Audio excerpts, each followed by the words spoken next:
नमस्कार and welcome you all to world affairs. मैं हूं प्रशांत धवन। यूएसए ने लंबे समय के बाद अब फाइनली एक्सेप्ट कर लिया है कि हाँ, क्यूबा में चाइना लंबे समय से एक मिलिट्री बेस बना चुका है। इस टॉपिक पर ना रिसेंटली बहुत आर्टिकल्स पब्लिश हुए थे। सबसे पहले तो यूएसए के मीडिया ने ये क्लेम किया कि क्यूबा, यहाँ पर आप देख पाओगे ये यूएसए है, नीचे यहाँ पर ये क्यूबा देश आपको मिल जाएगा।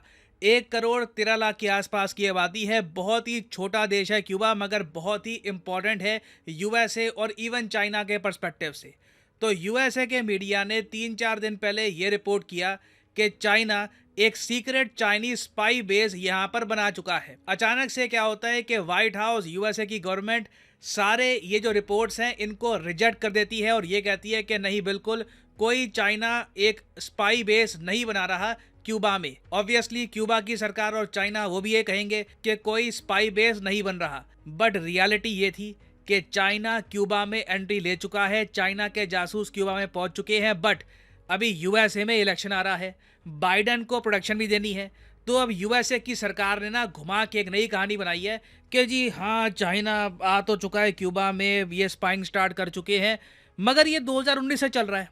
अब 2019 आप समझ सकते हैं, तब जो बाइडन पावर में थे नहीं, तब ट्रंप पावर में थे। तो सारा जो ये ब्लेम है बाय डिफॉल्ट ये ट्रंप की सरकार पे आ जाता है। और आज के समय आप देखोगे जो भी आर्टिकल्स पब्लिश हो रहे हैं वहां पर ये लिखा है कि जी हाँ, बिल्कुल चाइना क्यूबा को यूज कर रहा है स्पाई बेस के लिए लंबे समय से, और बिल्कुल इन्होंने इसको अपग्रेड भी किया था 2019 में। बस रिसेंटली कुछ खास नया नहीं हुआ, तो बाइडन गवर्नमेंट ने खुद की प्रोटेक्शन कर ली है, बस सारा ब्लेम डाल दिया है ट्रंप पे। बट मैं आपको ये बता दूं, पॉलिटिक्स वगैरह सब अपनी जगह है। यूएसए के लिए एक बड़ा कंसर्न है कि क्यूबा में चाइना की एंट्री हो चुकी है। डिस्कस करेंगे इस टॉपिक को कि ये यूएसए के लिए डेंजरस क्यों है। बहुत कुछ आपको जानने को मिलेगा, मगर आगे बढ़ने से पहले आपसे एक क्वेश्चन पूछूंगा।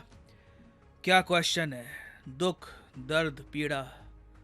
एनीवे, क्वेश्चन ये है, कौन सा देश 2023 का वर्ल्ड टेस्ट चैंपियनशिप जीत चुका है? ये है यहाँ पे आपकी option, south Africa, England, India या ऑस्ट्रेलिया। कमेंट सेक्शन में करिए उत्तर।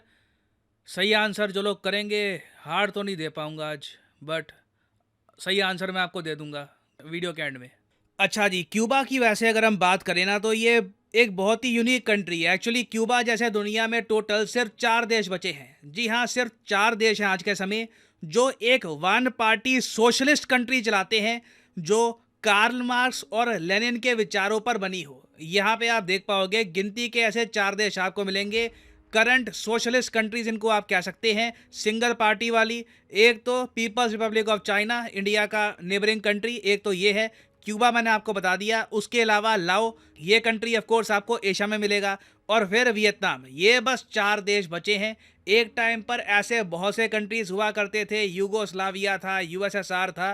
फिर उसके बाद देखिए इस विचारधारा को काफ़ी झटके लगे हैं और अब गिनती के ऐसे 4 देश बचे हैं। मगर यहाँ पे आप समझ सकते हैं क्यूबा एक हार्ड कोर कम्युनिस्ट कंट्री है और यूएसए एक आप कह लो मेन केंद्र है कैपिटलिज्म का, और इवन डेमोक्रेसी को प्रमोट करने की भी जिम्मेदारी यूएसए लेता है। तो विचारधारा को लेकर क्यूबा और यूएसए बिल्कुल अलग खड़े होते हैं, और इसलिए हिस्टोरिकली जब भी यूएसए को बड़ा जियोपॉलिटिकल सरदर्द मिला है वो क्यूबा से ही मिला है। फॉर एग्जांपल 1962 में क्या हुआ था कि क्यूबा में यूएसएसआर ने, सोवियत यूनियन ने बहुत सारे मिसाइल्स डिप्लॉय कर दिए थे यूएसए को टारगेट करने के लिए। ये बाद में बना क्यूबन मिसाइल क्राइसिस। बाद में यूएसए की बहुत सारी डिप्लोमेसी के बाद कई यूएसए ने एक्शंस लिए, यूरोप से अपने मिसाइल्स पीछे किए, और फिर जाकर क्यूबा से यूएसएसआर ने भी अपने मिसाइल्स हटा लिए।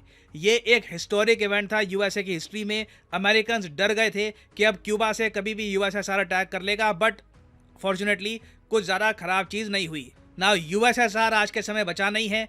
रशिया क्यूबा के करीब है, मगर दोनों के रिलेशंस इतने स्ट्रॉन्ग है नहीं, क्योंकि रशिया क्यूबा को ज़्यादा कुछ ऑफर कर नहीं सकता। क्यूबा आज के समय बहुत ही ज़्यादा करीब जा चुका है चाइना के। ऑब्वियस सी बात है, दोनों की विचारधारा सेम है। दोनों यूएसए को पसंद नहीं करते, तो दोनों कंट्रीज़ मिलकर काम करते हैं काफ़ी इशूज़ को लेकर। फॉर एग्जांपल जब यूनाइटेड नेशंस में वोटिंग होनी थी हांगकांग के इशू को लेकर। याद होगा आपको 2020 में हांगकांग का टॉपिक न्यूज में था। शी जिनपिंग ने एक बड़ा क्रैकडाउन किया था हांगकांग में। उस वक्त गिनती के देश जो चाइना के पक्ष में खड़े हुए थे उसमें क्यूबा भी शामिल था। और भी आप देखो काफी बार इंटरनेशनल फोरम्स में क्यूबा हमेशा चाइना के साथ आपको खड़ा हुआ मिलेगा। और तो और क्यूबा ने 2021 में जो बेल्ट एंड रोड इनिशिएटिव है चाइना का, ये भी ज्वाइन कर लिया है। इसके बदले में क्यूबा को अब मिलियंस ऑफ डॉलर्स के लोन भी मिलने शुरू हो गए हैं फ्रॉम चाइनीज कंपनीज। तो ये कोई भी सरप्राइज की बात नहीं है। मैंने आपको पूरी हिस्ट्री बता दी है क्यूबा की कि कैसे इनकी आइडियोलॉजी काम करती है, क्यूबन मिसाइल क्राइसिस। तो कोई ये अब सरप्राइज की बात नहीं है कि क्यूबा में चाइना के जो स्पाइस हैं ये एक्टिव हो चुके हैं। और मुझे वैसा ये इंटरेस्टिंग लगा देखना कि यूएसए की सरकार ने ना इस इशू पर एक्शन लेने के बजाय अपने प्रेसिडेंट को बचाना ज़्यादा इंपॉर्टेंट समझा।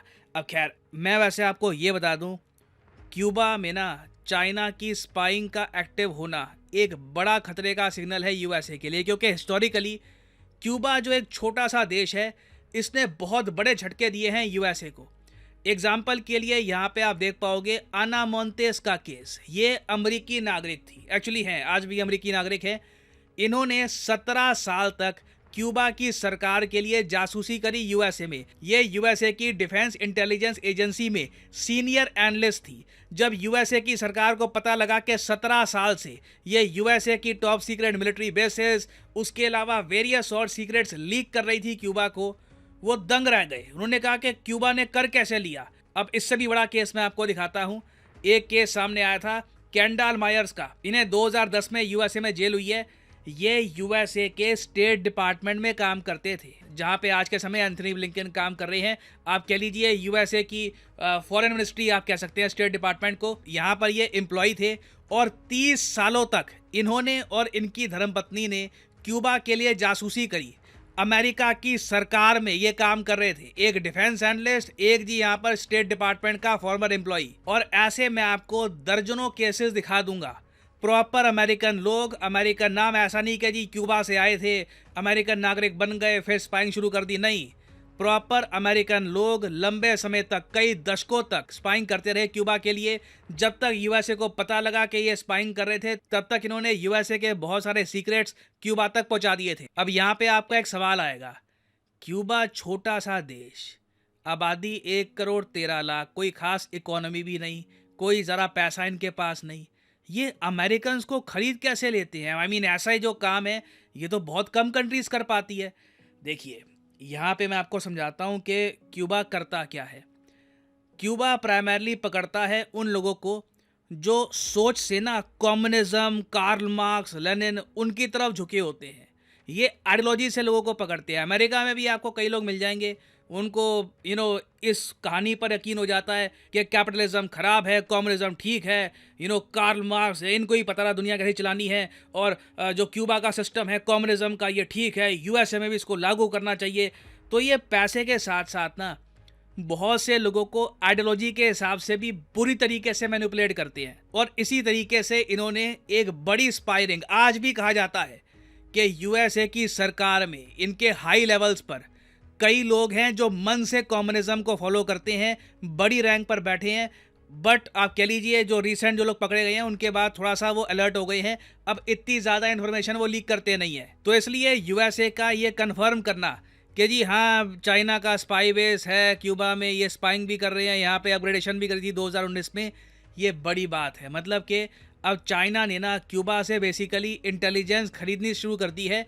चाइना क्यूबा को फाइनेंसेस दे रहा है, उसके बदले में क्यूबा के जो जासूस हैं ये चाइना को यूएसए के बारे में जो भी इंटेलिजेंस रिपोर्ट्स हैं ये प्रोवाइड कर रहे हैं। नाउ हम इस टॉपिक को देखते हैं इंडियन पर्सपेक्टिव से। देखिए यूएसए के लिए ये मैं ये भी कहूँगा थोड़ा बहुत शौक भी होगा, मोस्ट प्रॉब्ली इसके बारे में इनको पता लग गया होगा, बट इन्होंने लंबे समय तक इस बात को ढक के रखा। फिर इन लोगों ने ये भी सोचा होगा कि बाइडन की प्रेसिडेंसी के अंडर अगर हम बोल देंगे कि जी क्यूबा में चाइना की एंट्री हो गई है तो लोग सोचेंगे कि बाइडन सोते रहे चुपचाप, यूएसए की नाक के नीचे चाइना पहुंच गया क्यूबा में, तो अब ये अलग रूट अपना रहे हैं। बट इंडिया के पर्सपेक्टिव से ना मैं कहूँगा बहुत ही ज़्यादा इम्पॉर्टेंट है कि जो चाइना की स्पाई शिप हर 3-4 महीने में इंडियन ओशन में आ जाती है, श्रीलंका में डॉक करती है, हमनटोटा पोर्ट में डॉक करती है, इस इशू को हमें बहुत ही ज़्यादा सीरियसली लेना होगा। क्योंकि देखिए चाइना रिलेंटलेसली अपना स्पाइंग नेटवर्क फैला रहा है।